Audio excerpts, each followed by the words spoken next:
Technically, fractions express the relationship between two numbers set up as division. Let's take a look at converting improper fractions to whole numbers. The numerator is the number on the top of the fraction. It represents the dividend in the division. The denominator is the bottom number of the fraction. It represents the divisor. The numerator and the denominator are separated by a horizontal or slanted line known as the division line. This line means divided by. For example, the fraction 2 divided by 3, or 2 as read as 2/3, means 2 divided by 3, or 2 divided by 3. Fractions in which the numerator is smaller than the denominator represent less than a whole unit and are known as common or proper fractions. When a fraction's denominator is equal to or less than the numerator, it represents one whole unit or more and is known as an improper fraction. It often becomes necessary to change or convert an improper fraction to a whole or mixed number. For example, final answers cannot be left as improper fractions, they must be converted.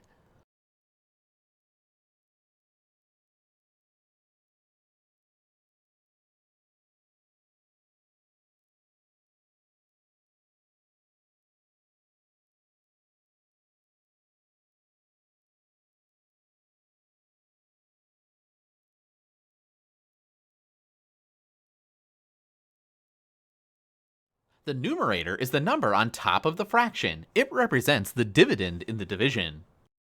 The denominator is the bottom number of the fraction. It represents the divisor.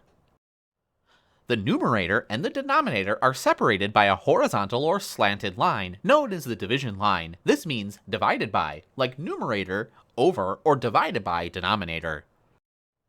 A number that combines a whole number with a proper fraction is known as a mixed number. Here are the steps for converting mixed numbers to improper fractions. Step 1. Multiply the denominator by the whole number. Step 2. Add the numerator to the product from step 1. Step 3. Place the total from step 2 as the new numerator. Step 4. Place the original denominator as the new denominator. In this example, we multiply the denominator 3 by the whole number 5 and add the numerator 2 to get 17. 3 times 5 divided by 2 equals 17. We then place the 17 over the original denominator 3.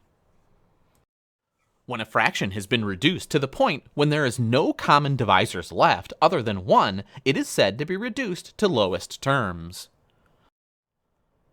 The largest number that is a common divisor of a fraction is known as the greatest common divisor. It reduces the fraction to the lowest terms in one step. Reducing fractions by inspection or observation is often a trial and error procedure. Sometimes a fraction's common divisors are obvious, other times they may be more difficult to determine. The following rules of divisibility might be helpful to you. Take a look. Let's use observation and the rules of divisibility you just saw to reduce 48 to lowest terms. Because the last digit of the numerator is 8 and the last digit of the denominator is 4, they're both divisible by 2. Because the sum of the digits of the numerator 2 plus 4 and the denominator 2 plus 7 are both divisible by 3, then the fraction is divisible by 3. Because no numbers other than 1 divide evenly into the new fraction 8, it's now reduced to lowest terms. The best method for reducing a fraction to lowest terms is to divide the numerator and the denominator by the greatest common divisor because this accomplishes the task in one simple step. When the greatest common divisor is not obvious to you, use the following steps to determine it. Here are the steps for determining the greatest common divisor of a fraction. Step 1. Divide the numerator of the fraction into the denominator. Step 2. Examine the remainder. If it's 0, stop. It's the greatest common divisor. If the answer is 1, stop. The fraction cannot be reduced. If it's another number, divide the remainder into the divisor. Step 3. Repeat step 2 as needed. To raise a fraction to higher terms, simply multiply the numerator and denominator of a fraction by a common multiple. For example, if we want to raise the numerator and denominator of the fraction by factors of 7, multiply the numerator and denominator by 7, as you see here. It's important to remember that the value of the fraction has not changed by raising it. We've simply divided the whole into more parts. Here are the steps to raising a fraction. Step 1. Divide the original denominator into the new denominator. The resulting quotient is the common multiple that raises the fraction. Step 2. Multiply the numerator and the denominator of the original fraction by the common multiple. Here's an example. Raise the following fraction to higher terms as indicated. 2/3 to 15ths. In this example, we're raising the fraction 2 to the denominator 15. Divide the original denominator 3 into 15. This yields the common multiple 5. Now multiply both the numerator and the denominator by the common multiple 5, where 2 times 5 is 10 and 3 times 5 is 15 for 10 over 15. Sometimes it's difficult to determine which of the two fractions is the larger or smaller number. By converting them to like fractions, the same denominator, the answer will be evident. The least common denominator, known as the LCD, is the smallest number that is a multiple of each of the given denominators. We can often find the LCD by inspection, mentally, just by using the definition. For example, if we want to find the LCD of 1 and 1, we think or write out, if we wish, 46 multiples of 4 are 4, 8, 12, 16, 20, 24, and so on, and multiples of 6 are 6, 12, 18, 24, 30, and so on. By looking at these two lists, we see that 12 is the smallest multiple of both 4 and 6. Thus, 12 is the least common denominator. Sometimes, especially when we have several denominators or the denominators are relatively large numbers, it's easier to use prime numbers to find the LCD. A prime number is a whole number greater than 1 that is evenly divisible only by itself and 1. The following are prime numbers: 2, 3, 5, 7, 11, 13, 17, 19, 23, 29, 31, and so on. Here are the steps for determining the least common denominator of two or more fractions using prime numbers. Step 1. Write all the denominators in a row.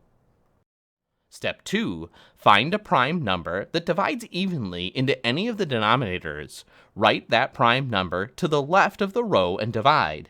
Place all quotients and undivided numbers in the next row. Step 3. Repeat this process until the new row contains all ones. Step 4. Multiply all the prime numbers on the left to get the LCD of the fractions. Determine the least common denominator of the fractions 3 over 4, 1 over 4, 4 over 9, and 5 over 6. The following chart shows the solution. Note that the first row contains the original denominators. The first prime number 2 divides evenly into the 4 and the 6. The quotients 2 and 3 are non-divisible numbers. 5 and 9 are brought down to the next row. The same procedure is repeated with the prime numbers 2, 3, 3, and 5. When the bottom row becomes all ones, we multiply the prime numbers to get the LCD 180. Like fractions are proper fractions that have the same denominator.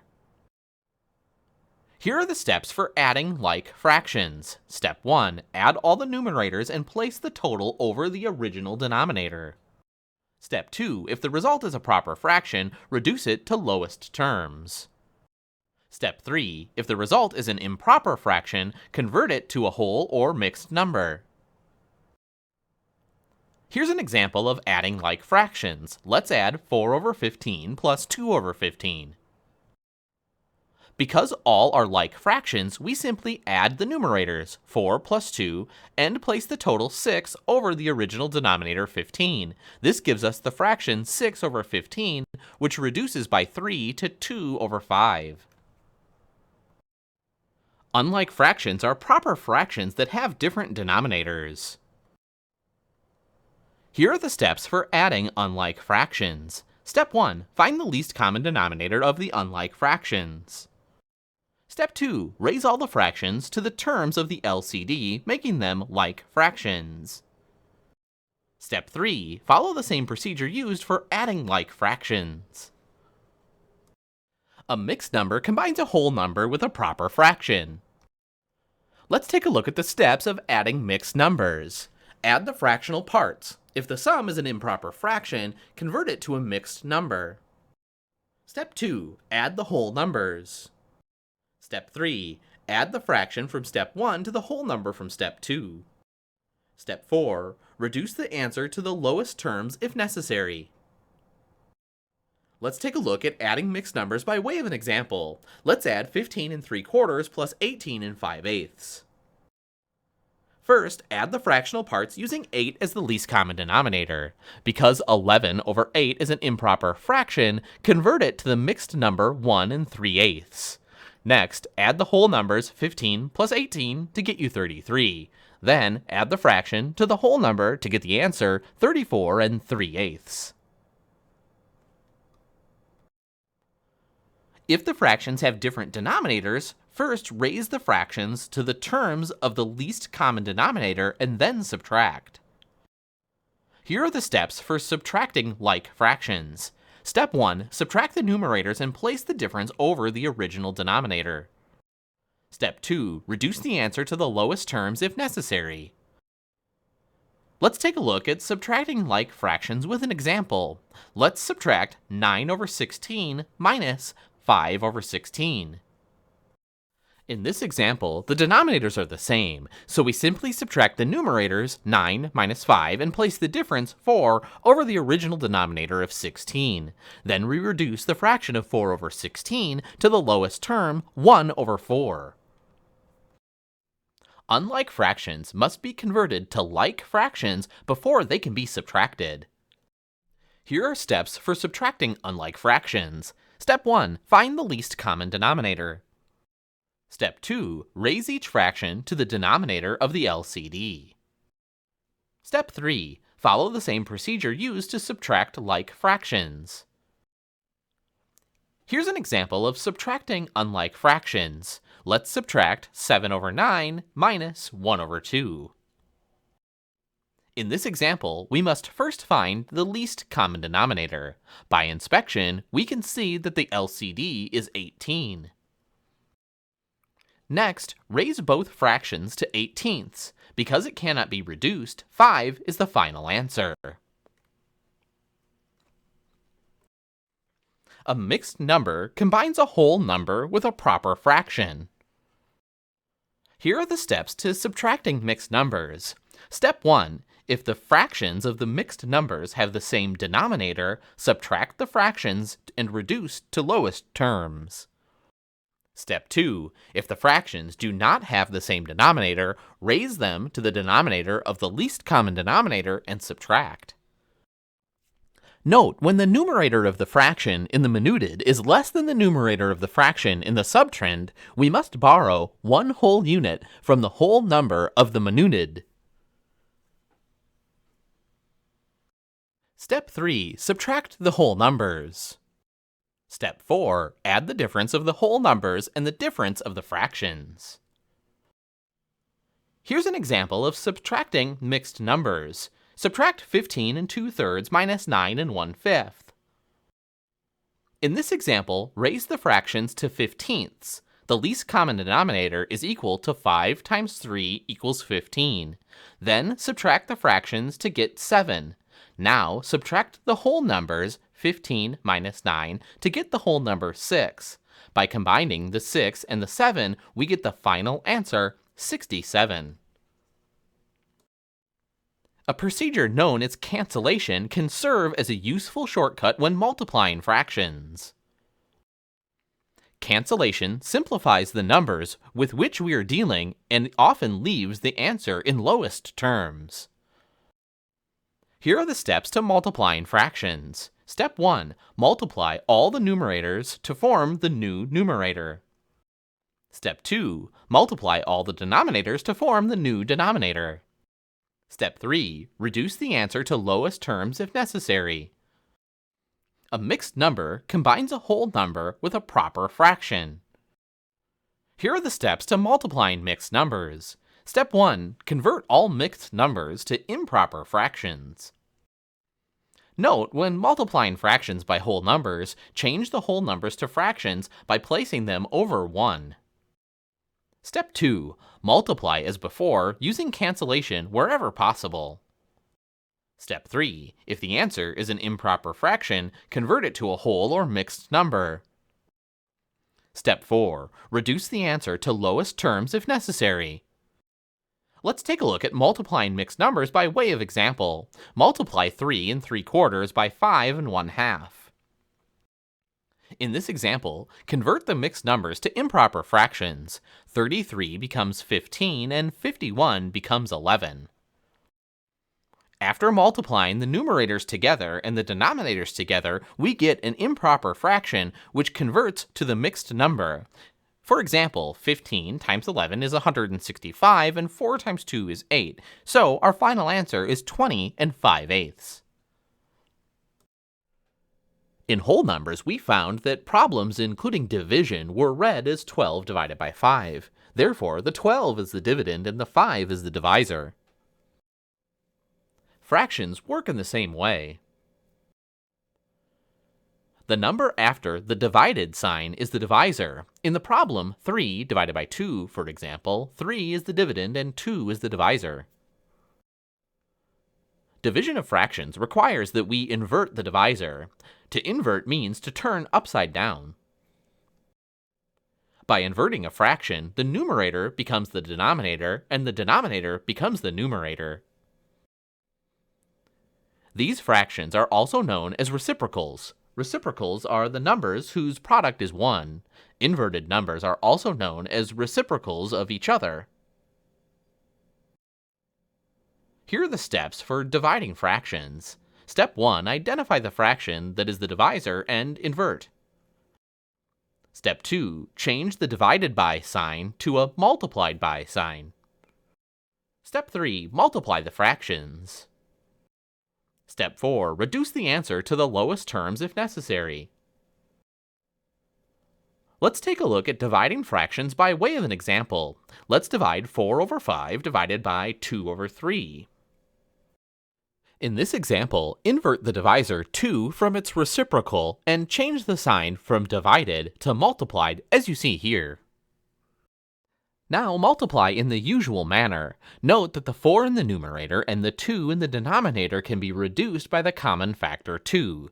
The answer, 6 over 5, is an improper fraction and must be converted to a mixed number, 1 1/5.